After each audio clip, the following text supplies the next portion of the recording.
been going through Proverbs on our evening worship services together now, and we've made it not as far as I would have liked, but Proverbs 5 is where we'll be tonight. Let me read the whole chapter for us, and we'll begin. My son, be attentive to my wisdom. Incline your ear to my understanding, that you may keep discretion, and your lips may guard knowledge. For the lips of a forbidden woman drip honey, and her speech is smoother than oil. In the end, she is as bitter as wormwood, sharp as a two-edged sword. Her feet go down to death. Her steps follow the path to Sheol. She doesn't ponder the path of life. Her ways wander. She doesn't know it. Now, sons, listen to me. Don't depart from the words of my mouth. Keep your way far from her. Don't go near the door of her house, lest you give your honor to others and your years to the merciless. Lest strangers take their fill of your strength and your labors go to the house of a foreigner. At the end of your life you groan, and when your flesh and body are consumed, you say, oh, how I hated discipline, how my heart despised reproof. I didn't listen to the voice of my teachers or incline my ears to my instructors. I'm at the brink of utter ruin in the assembled congregation. Drink water from your own cistern, flowing water from your own well. Should your springs be scattered abroad, streams of water in the streets, let them be for yourself alone and not for strangers with you. Let your fountain be blessed and rejoice in the wife of your youth, a lovely deer, a graceful doe. Let her breasts fill you at all times with delight. Be intoxicated always in her love. Why should you be intoxicated, my son, with a forbidden woman and embrace the bosom of an adulteress? For a man's ways are before the eyes of Yahweh, and he ponders all of his paths. The iniquities of the wicked ensnare him. He's held fast in the cords of his sin. He dies for lack of discipline. Because of his great folly, he is led astray. This is the word of God. To say that our culture has an epidemic of sexual immorality would, of course, be an understatement. Pornography is a literal public health crisis. Pornography flourishes in our world because of what sociologists refer to as the three A's of cybersex: accessibility, anonymity, and affordability. Accessibility, anonymity, and affordability. And honestly, those are the three contributing factors to any kind of sin. It's said differently in different environments. You know, the police will sometimes say a factor driving crime is opportunity, the likelihood of getting away with it, and the reward at the end of it. It's the same basic function: accessibility, anonymity, and affordability. You see this all the way back in Genesis with the first prostitution recorded in the Bible. A person goes thinking that they won't be found. It's something they can afford, although he has to leave his staff as payment, and he thinks he can get away with it. And the same exists today, but of course, internet pornography just makes the accessibility off the charts. In your own pocket. Anonymity, you're at a distance. Affordability, despite most pornography online being free, it is a billion-dollar industry. I spent some time reading different journal articles this week. Forbes magazine, Wall Street Journal has an article about this, and some other places, trying to calculate exactly how big of a business online pornography is. Nobody really knows. You see numbers thrown out there like it's a $10 million a year business, a $5 billion a year business. Nobody really has a good understanding, I don't think. Northwest University says the best guesses in their study are that advertising and online pornographic sites bring in about $3 billion a year. About $1 billion of that would be cleared as profit. So it's a massive, massive industry. There's several statistics. Most universities do these kind of studies. A study from a university was going to obviously skew towards certain demographics and socioeconomic statuses. So they're not that useful as far as gauging all of society. But a typical survey from colleges right now, 96% of today's college students say that porn is beneficial to society. 2% neutral, 2% negative. That's a study done in 2022, so after COVID. Meaning that most college, not even most, almost all college students would view pornography as a positive in society. One of the more shocking stats from this survey is that more teens today, by a long shot, more teens say failing to recycle is worse than pornography. The most comprehensive study on online activity is done by Northwestern University. And they last published it in 2017, the study I'm looking at now. So it's a little bit dated, 7 years ago now. But in 2017, 4% of websites were devoted to pornography. However, 25% of searches online through Google and other search engines were for pornographic content. So despite making 4% of the internet, 25% of people are actively engaging it. There's other statistics that make a more complicated picture for sure. Something like 60%, this is a current study this year, 60% of teenagers today who say they have encountered pornography online say they encountered it accidentally. But the flip side of that is that they also say they encounter it regularly. So you wonder if the word accidental is not doing a lot of heavy lifting right there. It's an accident, but it happens all the time. Common Sense Media, which is not a Christian organization, but they provide entertainment screenings. I'm sure many parents are aware of them, and if you're not, you should be. It's a very helpful tool. Common Sense Media has their own study on teenagers and their internet consumption. They do a study on behavior around it, and they have an encouraging statistic compared to millennials. 68% of millennials said they learned about sex from pornography. That number is dropping. Common Sense Media, with a study they joined together with BYU to do, says that now it's something like 40%, meaning that 60% of Gen Z says they learn about sex from a trusted adult like a parent or teacher. But still, it is a massive, massive problem. And it's a problem that has a corrosive effect on marriages, of course, because pornography doesn't stay on your phone. It, of course, jumps the banks and goes into every area of life. The person who is looking at pornography is likely going to be angry with those around them, is likely going to be short with their own spouse, with their own kids, or a child with their own parents. It leads to anger, it leads to self-loathing, it leads to a lack of contentment, it leads to just bitterness. Of course, it leads to a detachment from the Lord as the person drifts further and further away from the Lord. It's hard to be actively engaged in Bible study and prayer and reading while addicted to pornography. Those problems jump the banks into marriage, as I said, not just anger towards a spouse and short towards a spouse, but lack of intimacy in marriage is normally associated with pornographic intake, and then that, of course, leads over to adultery. And that's where the road goes. And I'm not saying that everybody that looks at pornography is going to have an actual affair with somebody, but obviously, if you feed a fire long enough, it burns the house down. All kinds of motivations are behind those who have affairs. I stress the pornography element of it just because that is the ubiquitous one in our own society. It is everywhere. It fuels divorce. I've become convinced that there are no good statistics about divorce. I think most statistics about divorce are lies. You hear people say, 50% of Christian marriages end in divorce and blah, blah, blah. I mean, that's just not true.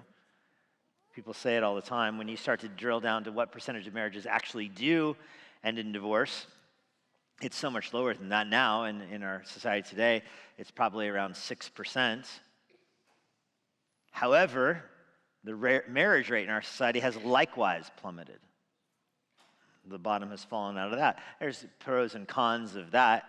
Obviously there's less divorce because there's less marriages. Maybe that increases the longevity of a marriage by delaying it. Who knows? I doubt it. Frankly, I think some of the happiest people who are married are the ones that got married young. But what seems unique in our society is that the ubiquitous, accessible nature of pornography definitely fuels divorce. When I think of the couples that I know of that have gone through divorce, it's usually because of an affair, which is usually traced back to pornography. Not a one-to-one correlation, like I was looking at porn, so then I decided to have an affair, but more just the desensitization of the conscience, the repeated desensitization of the mind, so that the person their conscience just gets deadened and deadened and deadened, so they're not aware of what they're doing that should be setting off all the alarms. They're not aware that friendship with this lady who's not your wife is going to be dangerous. They're not aware of that because their conscience is so dead. And they're not even setting out to have an affair. They're just blinded by their own sin. Affairs themselves are obviously not new. Solomon warned about them. Solomon himself, orbiting in the world of about 1,000 women here. It kind of gets you back to the nature of Proverbs along with the Song of Solomon. I'm not suggesting, if you go back to the introduction to the series of Proverbs 1, I'm not suggesting that Solomon wrote all of these Proverbs himself from his own personal experience, nor that Song of Solomon was written by Solomon about his first wife with his first marriage with his first wife. If you remember, Solomon's first wife was an Egyptian princess. That doesn't exactly fit Song of Solomon.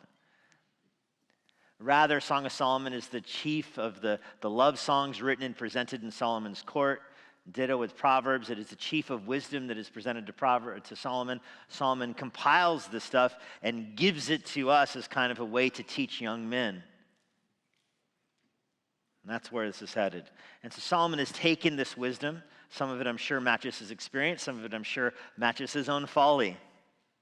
And he packages it to give it to young people, to warn them about sin and to direct them towards wisdom.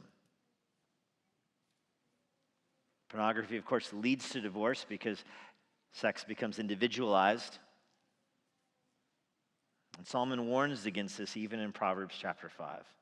This is a wonderful practical theology here. This is where the kind of the abstract in chapters 1 through 4, the abstract of the way of folly and the way of life, those two voices, and it becomes real here, almost becomes embodied. In Proverbs 1 through 10, there are 5 different discourses devoted to sexual purity. Solomon hits this theme more than any other theme. He's aware that it is a unique danger. He's exceedingly qualified, like I said, to speak on this. He had 700 wives, 300 concubines. But his words here survive to sober up a generation that is intoxicated by sex while also desensitized to it. And the amount of space that Solomon gives you to wrestle with this leaves no doubt that he saw in sexual sin a great hazard in the path of young people. Solomon structures this chapter to alternate between wisdom and warning. He begins with wisdom. Verses 1 through 2. My son, be attentive to my wisdom.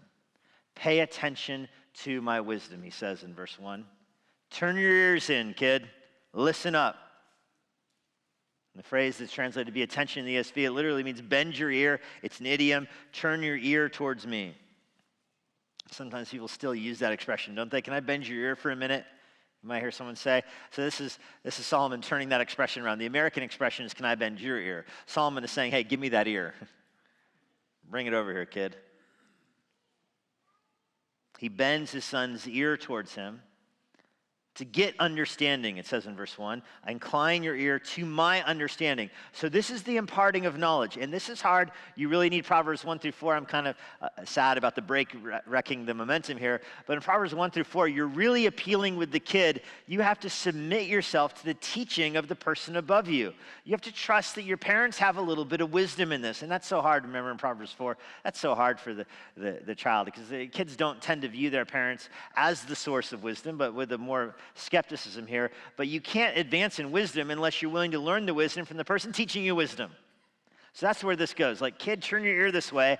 Understand, I have wisdom and I'm trying to give it to you. In these Proverbs 1 through 10, the voice of the parents and the voice of Lady Wisdom is the same voice, recall. It's the friends that are leading them down astray. It is the world that's pulling them down the path of folly. It is the parents who are saying, no, go that way. And it's the voice of wisdom that comes in and corroborates that. So last time we saw the voice of wisdom. Now we're back to the son of the parents again, the father saying, listen to my words. Hear my wisdom, he says in verse 1. Why does the son need wisdom? Because wisdom leads to purity. That's verse 2. That you may keep discretion. Discretion here is just, it's another word for purity. That you would be discreet. Purity and discretion are synonymous in Hebrew, and less so in English. In English, something is pure, meaning it's undefiled, and something is discreet, meaning that it's hidden. But in the Hebrew mind, those are much more synonymous. So you want to have a chaste marriage, you're not showing yourself. Modesty is connected to chastity, in other words. And so here the word discretion is connected to purity. If you want to be pure, be discreet. He's not just talking about clothing. He's talking about the actual moral way you're leading your life. Sexually, emotionally, etc. Have some discretion. And then your lips will guard knowledge. Lips becomes a refrain through this chapter. Your lips will guard knowledge. Your lips aren't going to be taken in by the sweet talking of the adulterous woman. Your lips instead will be guarding knowledge. Guarding knowledge is sometimes active, like you're speaking truth from Psalm 119. Guarding knowledge is sometimes defensive. You're guarding it in your mind. Here, the lips are on the defense. Normally, it's the mind that guards knowledge, like you think of Psalm 119. How does a young man keep his way pure? By guarding his path, according to the word. Here, it's the lips that are doing the guarding. In other words, the lips are the ones focused on what am I talking about? What is my speech? It's going to be discreet, which will keep the heart pure. This becomes a very easy warning sign. Is your speech matching purity or not? One of the first warning signs you're going to see as we go through this chapter of somebody who's setting themselves up for an affair is their speech. When their speech slips, when they lose plain speech, clear speech, discreet speech, it's usually a window that something is wrong in the heart. Well, the purpose of listening to wisdom is to avoid the dangers that come next. The wisdom leads to the warning. Warning in verse 3. The lips of the forbidden woman drip honey. Why is the woman forbidden? Well, literally it means foreigner, the Hebrew word, or strange woman. The Jews were not supposed to intermarry. Many of Solomon's wives were not Hebrew, of course. So again, Solomon would be aware of this. But the word means a foreigner, somebody who's not from your people. And it's also idiomatic for somebody you're not supposed to be with. In monogamous marriage, every other woman would be a strange woman. Here, the word is functioning like anybody who would encourage you towards any kind of sexual experience outside of marriage. To borrow the language in verse 15, the strange woman is anybody who is not, any cistern that is not your own wife. And gender, of course, can be taken too far here. It's called a forbidden woman because it's lessons to the son. The genders, I think, in chapter 5 here can be reversed. I'm sure there's some temptations that are unique to men over women, but I think generically speaking, the temptation for sexual immorality transcends gender distinctions here. And so it's just put in the feminine here because he's talking to his son, but he's saying, son, be aware of the woman who is trying to trap you. This adulterous woman, she is active. I shared that stat earlier about how often people accidentally come across pornography. It's accidental perhaps to the person who comes across it. It is not accidental to the pornography company. They're very active in it. They want you to come across it.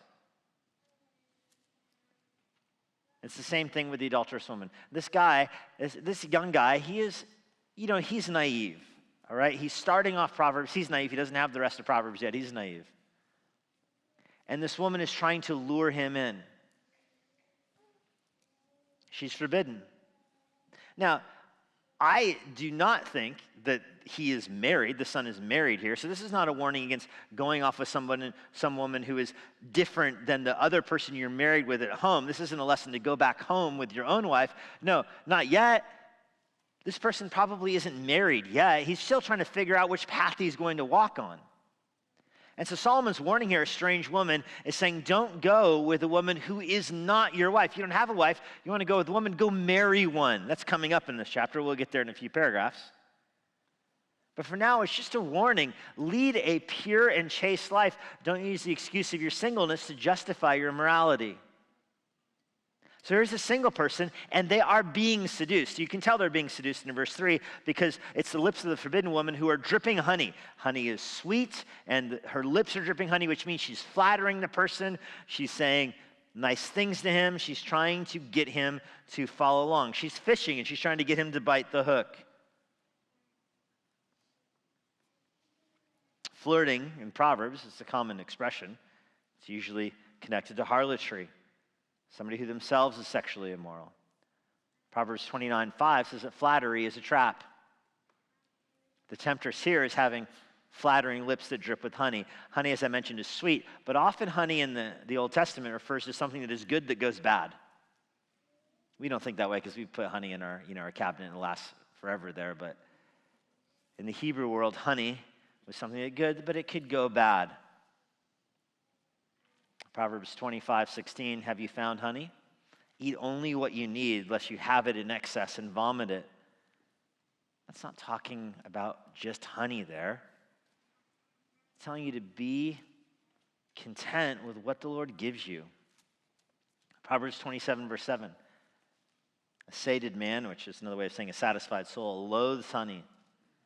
But to a famished man, any bitter thing is sweet. When you're satisfied, you don't want honey. After Thanksgiving dinner, you eat the turkey and the mashed potatoes and everything, you make the best meal, and you're like, you know what I could go for right now? Is a spoonful of honey. Gross. If you're satisfied, you don't need the spoonful of honey. But for the person who's famished, they could eat vinegar and it would taste like honey to them. They're starving. It's Proverbs 27:7. That's this woman. For the person who's not content with where they are in life, she's going to be alluring. The person who's not content in their singleness will be trapped by this person. The person who's not content in their marriage will be trapped by this person, and this person is trying to be a sweet talker, a little coaxing, a little flattery, a little deceit. They say such nice things. Oh, you're so handsome, you're so strong, you're so wise, you're so interesting. You're not at all like the other people I know. Like they're boring. You're interesting. I would love to talk to you more. You're interesting. And you think, oh, somebody's interested in me. That's flattery. It's a common chord in affairs. Because in marriage, you've been with the person 10 years. You've said what you want to say. You've heard what you want to hear. And then this other person comes along and is like, I find you interesting. And you think, at home, I'm not found interesting. You believe the person who's telling you. When the person tells you, I find you interesting and tall, dark, and handsome, they're not speaking the truth to you. They don't really find you interesting. They don't really find you tall, dark, or handsome. They're lying to you.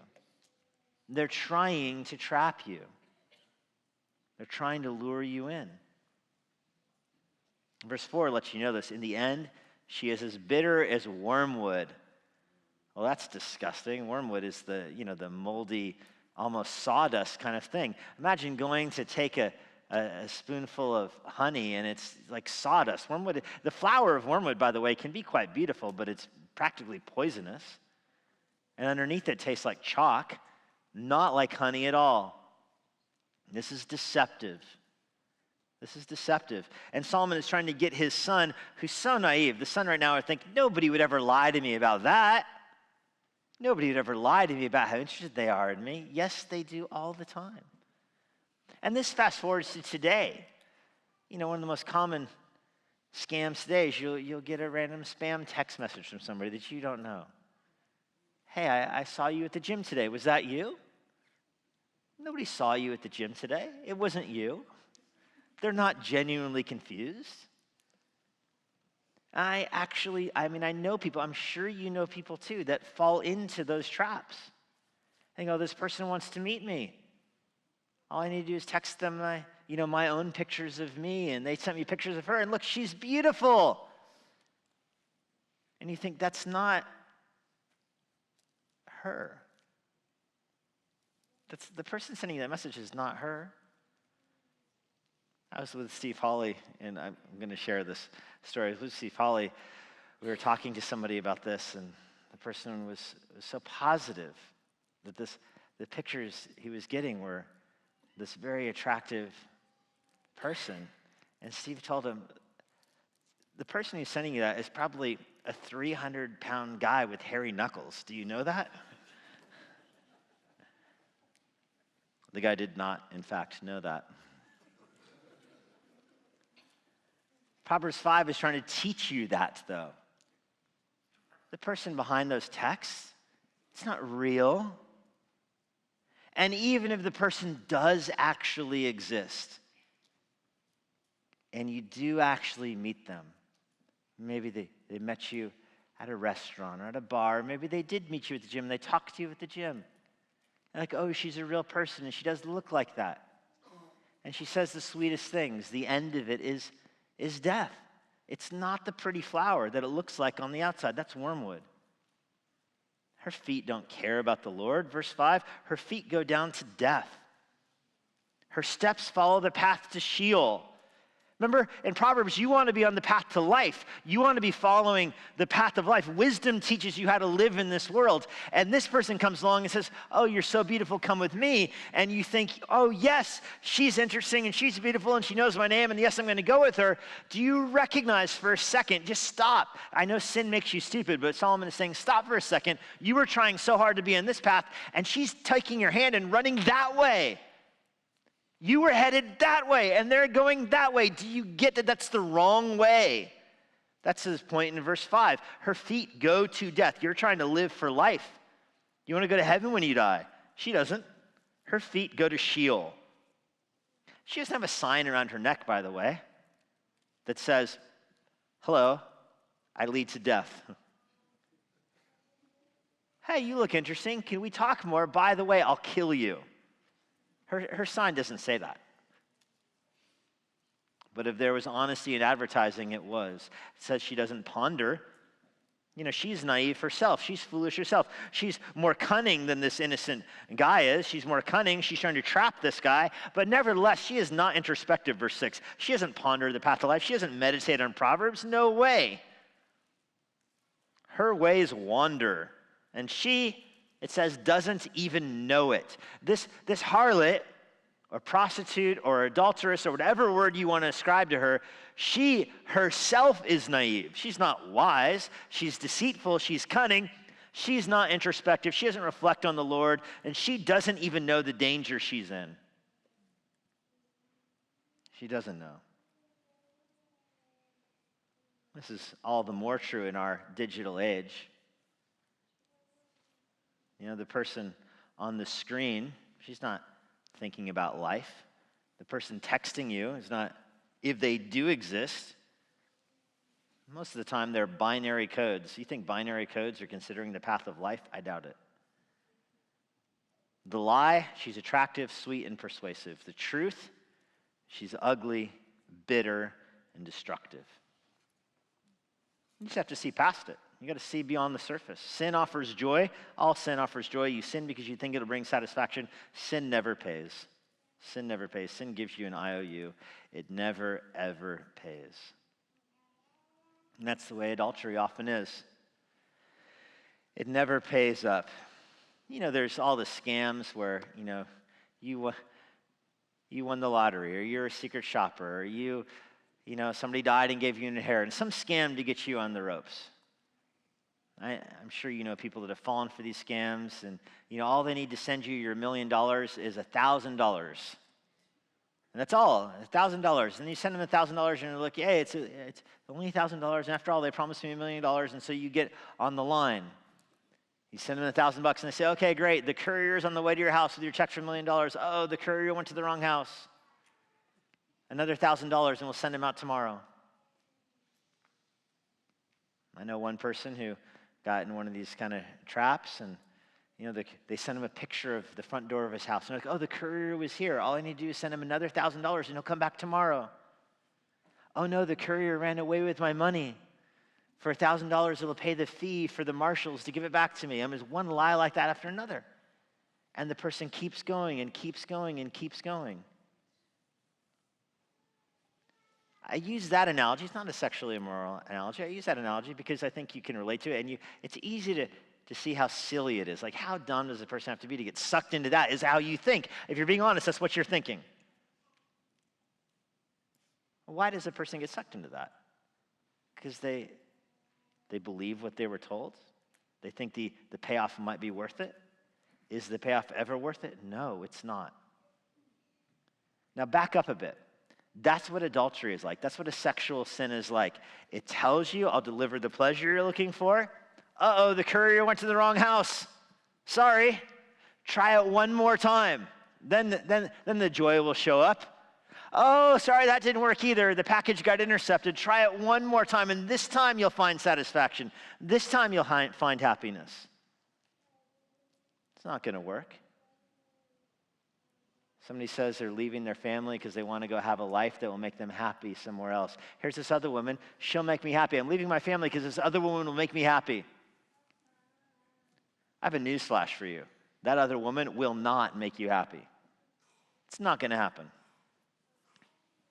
It's more likely she'll kill you, verse 6 says. So that's the warning. Adultery leads to death. Practical footnote.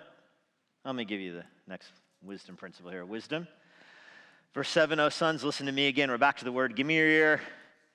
Don't depart from the words of my mouth. The parent is pleading with their child here. Listen, don't depart from this. Keep your feet far away from her.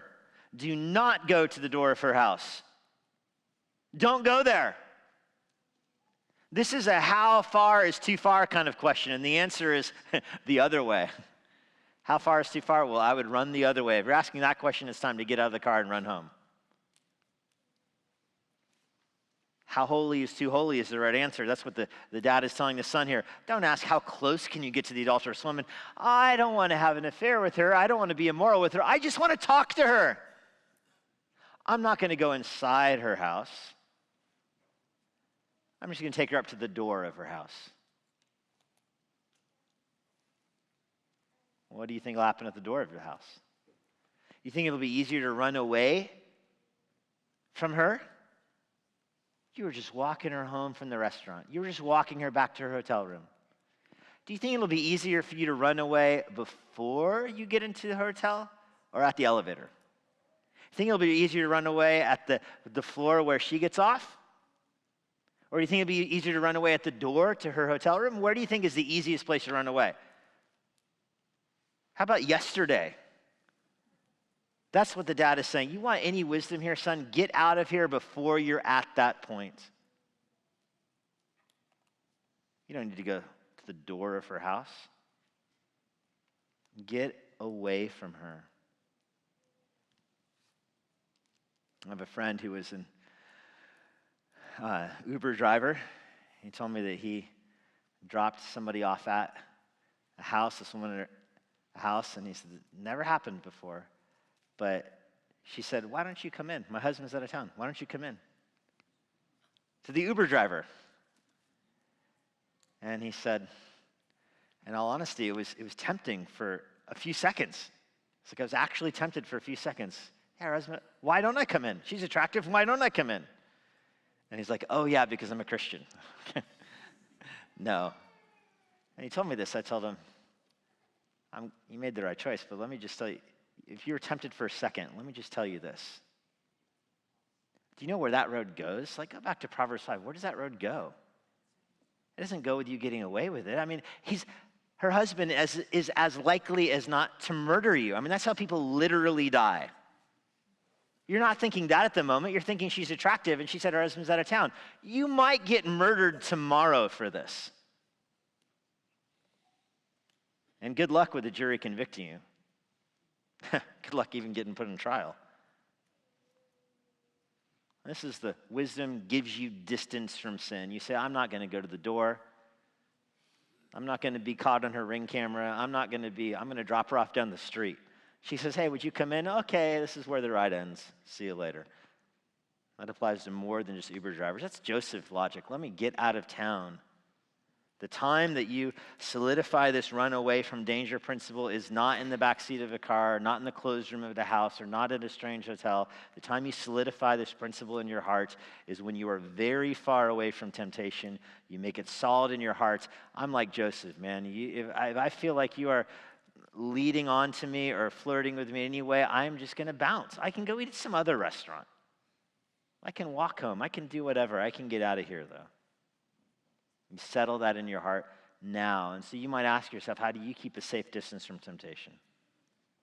Is the glory of God in your mind when you're dealing with somebody that is potentially a danger to you? Have you learned to run away from sin? Well, this goes to the next warning. Warning, the word leads to purity, adultery leads to death. The word leads to distance, adultery now leads to despair. Earlier I said, the girl's husband might come home and kill you. It'll end in despair, it'll end in God's judgment. But what do I actually mean by that? Well, here we're focusing more on your actual life. Let's pretend the husband doesn't show up and murder you, okay? Just for the sake of the argument, let's just go down this road. What's actually going to happen? It's not just that it leads to death, it actually destroys your life. In verse 9, you'll give your honor to others and your years to the merciless. What does that mean? Are you going to father somebody with a woman that you're not married to? They didn't have the concept of child support necessarily. Solomon doesn't use that language, but the principle is certainly here. You're going to have a child with some other person, and now your money is going to be going to that other family. That kid's not even going to have your name. And you're going to be paying for his college. And you should be paying for his college. You're going to spend the rest of your life giving half of your money to that person over there. Why? Because you were stupid. That kid's not going to know your name, and when that kid grows up, even if he knows your name, even knows who you are, he's not going to have your name, and even if he grows up, he's probably not going to like you that much. After all, you're the dad that wasn't around. You're going to sap your strength. You're going to be working for two families. Your labor, verse 10, is going to go to the house of a foreigner. At the end of your life, you're going to groan. Your flesh and body are consumed. In other words, you're in old age, and you're going to say, oh, I hated discipline. My heart despised reproof. I didn't listen to the voice of my teachers. I didn't incline my ear to my instructors. I'm at the brink of utter ruin in the assembled congregation. That phrase is so interesting to me, in the assembled congregation. I think back often to the sermon where I was installed here at Immanuel Bible Church as the pastor. Michael Easley, I was sitting right where Alex is now. Michael Easley took out a little note from the back of his Bible and read it to me in front of God and all of you. And he said, Jesse, I just want you to think, what's going to happen if you have an affair on your wife?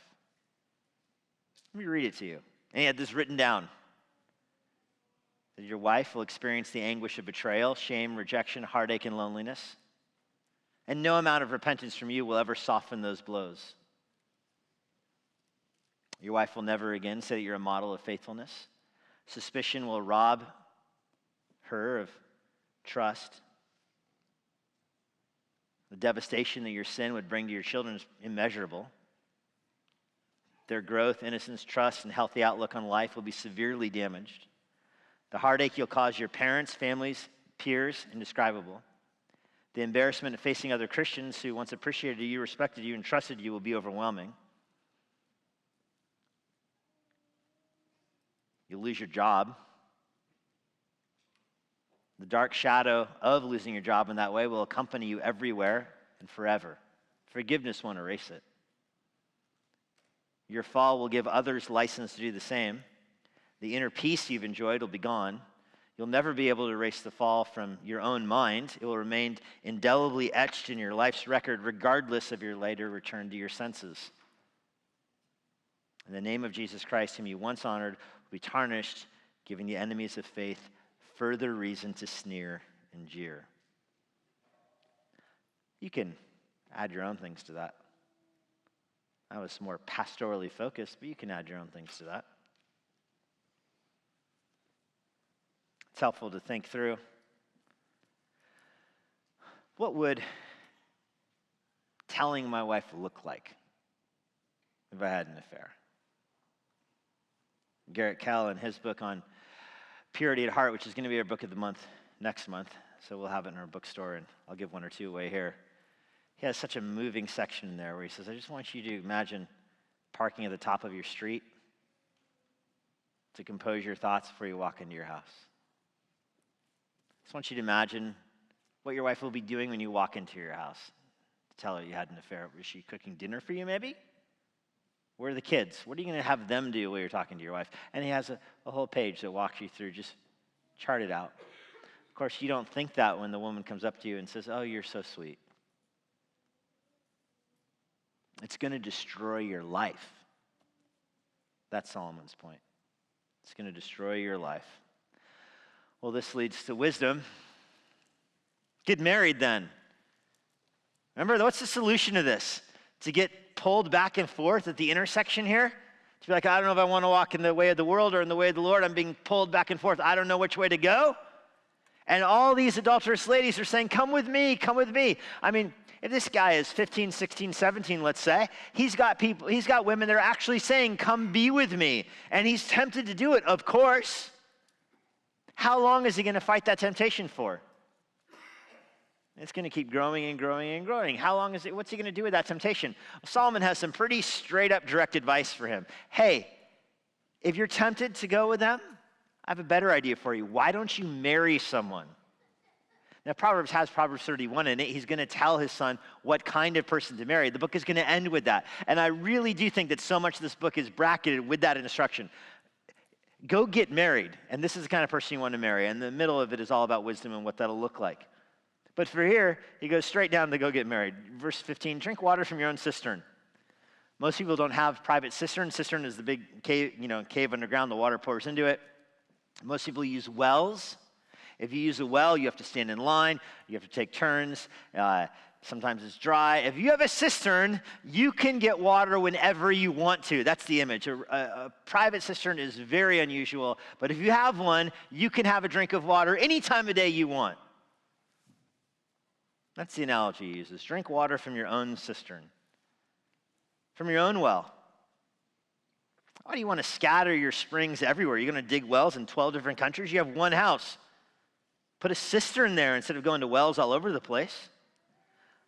Let that cistern be for yourself alone. It becomes plural there. But let that cistern be for yourself alone, not for strangers with you. Don't share your cistern with your neighbor, and don't you go running around with other people's wives. Let your fountain be yours. Let it be blessed. Rejoice in the wife of your youth. That's his direction to him. Listen, son, just go get married and be happy with your wife.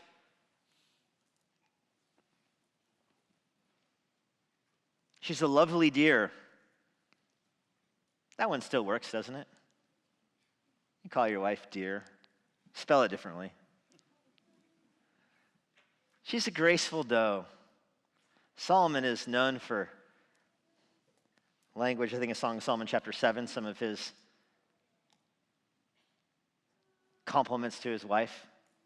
Your navel is like a round goblet. Your belly is like a heap of wheat. You know, in that society, you were attractive if you were fed well. You know, starvation was the threat. So the skinny person, you'd be like, yikes, she must be poor. I don't want anything to do with her. Yowzers. And you're like, oh, that person is so attractive. She looks like she has a whole heap of wheat in her belly. Husbands, try that. See how it goes. Your neck is like an ivory tower. Your eyes are like the pools of Heshbon. Your nose is like the tower of Lebanon. Your head crowns you like Mount Carmel. The flowing locks of your hair are like purple threads. Goats running this way and that. Here he just says, get married when you're young. Your wife is like a deer, graceful, beautiful. Enjoy it. Her breasts will fill you at all times with delight. Be intoxicated in her love. Be drunk on her love. Not with stupidity on other people, but with her love. Why would you be intoxicated, verse 20, with somebody else's wife, with a forbidden woman, a woman that just wants to kill you, when you can build your life with somebody?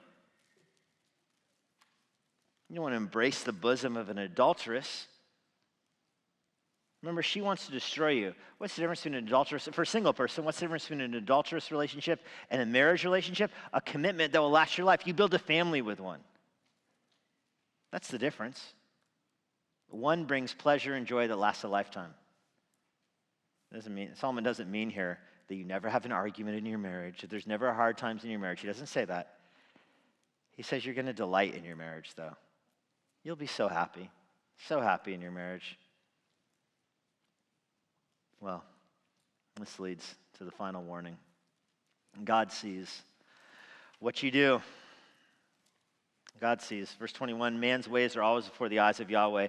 He ponders all of his paths. The iniquities of the wicked ensnare him, and he's held fast in the cords of his sin. He dies for lack of discipline, and because of great folly, he's led astray. Solomon's dad here or the dad in the story is washing his hands of this. Like, I've told you, the adulteress will kill you. I have sounded the alarm. I've given you the warning. Now if she kills you, my hands are clean. That's basically how this speech ends. I told you not to do it, so now if you do it and the Lord kills you, I'm innocent of your blood. It's kind of a manly conversation. I've discharged my duty. And the person who has an affair thinks, I'll get away with this. Nobody will know. Verse 21, the Lord will see, the Lord will judge. Proverbs 15, verse 3, the eyes of the Lord are in every place, watching for all the evil and good. Job 34, 21, the eyes are always heavy on the ways of a man. He sees all of his steps. Hebrews 4:13, nobody's hidden from the sight of God. All things are laid naked before the eyes of him of whom we have to give an account. Sexual sin seeks for secrecy, but sin cannot be concealed from God. He sees and he knows. I want to wrap up tonight just with going back to the 3 A's of cybersex: accessibility, anonymity, affordability. Do you notice how Proverbs 5 erodes and contradicts all of them? All of them. Accessibility, it'll wreck you. Affordability, it will cost you everything. Anonymity, the Lord knows, and he will judge. Even those are lies. There's no anonymity with God. There's no affordability with an affair. And if your goal is to be on the path of life, there's no accessibility either, because you've run away. Practically, what does this look like in your life? Well, it looks like having, obviously, guardrails. It looks like when you are tempted, you've solidified in your heart, I'm running. Practically for young people, it looks like pursuing marriage. I know there are those that want to be married and are unable to, but Proverbs 5 is just straight up telling, especially the young men, get married already. Guard yourself from this temptation. Get married. For those that are married, don't believe the lies of the adulteress. Don't believe that the person is interested in you and actually, this and that. They're after your soul. Their goal is to kill you. Run from them. Don't foster them. And for those that have had an affair, that have confessed their sins before the Lord, of course the Lord forgives you of your sin. The Lord restores and forgives. He gives grace that covers. But of course, the effects of the sin remain. You can't undo effects where a child out of wedlock or the lack of trust or the doubts and the suspicions, and it becomes a sanctification issue in both parties now. Even the innocent spouse is still fighting her own or his own doubts and temptations about the faithfulness of the other spouses are trying to keep their marriage together, and that lasts. And that lasts. That becomes a beacon to warn others, don't do what we did. Don't do it. But there is, of course, grace and forgiveness that comes through Christ. Listen, an affair is not the unforgivable sin. Rejecting Jesus is the unforgivable sin. Any other sin, you can come before the Lord and he forgives. Pornography is not the unforgivable sin. Confess it, seek help, repent. The Lord forgives. The Lord forgives. He's so gracious and kind. You wouldn't be here tonight if he didn't forgive you. You'd be somewhere else. You'd be watching some garbage football game. You're here tonight because the Lord delights in forgiveness. Delights in forgiveness. So receive his forgiveness with the joy that he wants you to. God, we're grateful that you forgive us through Christ. We're thankful for your kindness in that. We're so overcome, really, with the pervasiveness of temptation, and yet we're so glad with every temptation there's a way of escape. No temptation has overcome you except that which is common to all people, and with every temptation God, you make a way of escape in front of us. For those that are dealing with sin in their own life, I pray for a clear conscience that comes from confession, restoration, and forgiveness. Lord, we're so thankful that you are a saving God. For those of us who have been wronged, we find righteousness in you. For those of us who have been the victims of this kind of thing, we find incredible comfort that you are a God who knows what it's like to be betrayed and receive vengeance and strokes and blows from your enemies when you were innocent. You know what that's like. And so we can bring our concerns and compassions to you. For the young people here, Lord, I pray that they would set their hearts on a life that would be pleasing to you. They would not get sucked away at a young age even into this kind of immorality, but would set their course for you. Lord, we know, despite the grief or doubts or despair or temptation in our life, that through our faith in you, it is indeed well with our soul. I say this in Jesus' name, amen. And now, for a parting word from Pastor Jesse Johnson. Thanks for joining us. If you're in the Washington, D.C. area, I would love to see you at Immanuel Bible Church. For more information on our church or our current service times, go to ibc.church. For more information about the Master's Seminary and their Washington, D.C. location, go to tms.edu. I hope this resource has been a blessing to you, and it helps you seek the Lord daily, serve others around you, and share the gospel with boldness.